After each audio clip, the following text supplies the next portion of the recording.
Hello students, आज हम पढ़ेंगे unification of Britain. Unification of Britain को हिस्टोरियंस बहुत ही स्ट्रेंज केस मानते हैं, क्योंकि यहाँ पे यूनिफिकेशन हुआ था unlike Germany and Italy without any blood loss. Okay, तो जो ये हमारे ब्रिटिश आइल्स थे, they were occupied by different different ethnic groups, Welsh, English, Scots and Irish. मतलब इन लोगों का अपना अलग कल्चर होता था, बोली होती थी, अपने रिलीजियस एक्टिविटीज़ होती थी, which were very unique in each of the group. ठीक है, all that is the reason these groups are called ethnic groups. तो यहाँ पर जो पार्लियामेंट थी वो अपने आप में इतनी पावरफुल होती गई, इतनी पावरफुल होती गई कि उन्होंने मोनार्की से पावर को खुद ब खुद सीज कर लिया, ले लिया 1688 में। ठीक है, और उसके बाद 1707 में एक्ट ऑफ यूनियन साइन हुआ इंग्लैंड और स्कॉटलैंड के बीच में। 1707 Act of Union between England and Scotland that led to the formation of United Kingdom of Great Britain. Great Britain बना था जब इंग्लैंड और स्कॉटलैंड के बीच में एक समझौता हुआ था। अब बचा हमारा आयरलैंड।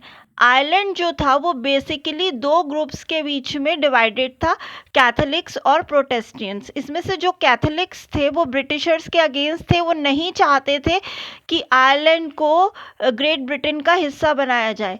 लेकिन जो ब्रिटिशर्स थे उन्होंने प्रोटेस्टेंट्स का सपोर्ट किया और उनके सपोर्ट के साथ इस जो छोटा सा रिवोल्ट हुआ था उसको दबा दिया, और अल्टीमेटली आयरलैंड को भी ऐड कर लिया गया यूनाइटेड किंगडम में 1801 में।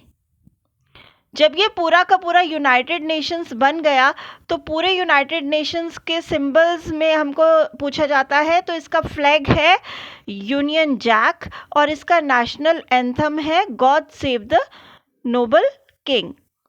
Once again we'll revise the unification of Britain.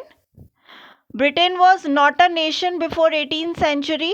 People lived in their ethnic groups, English, Welsh, Scots and Irish. All these groups were ethnic. They had their own culture. British Parliament became so powerful that it took away the power from the monarchy in 1688. And then in 1707 there was a act of union signed between England and Scotland that led to the formation of United Kingdom of Great Britain. United Kingdom of Great Britain. And now we come to the addition of Ireland into it. It was divided between Catholics and Protestants, and after suppressing the revolt of the Catholics, it was added into the United Kingdom in 1801, leading to the formation of unification of Britain with a flag known as Union Jack and the national anthem God Save Our Noble King. Thank you, students.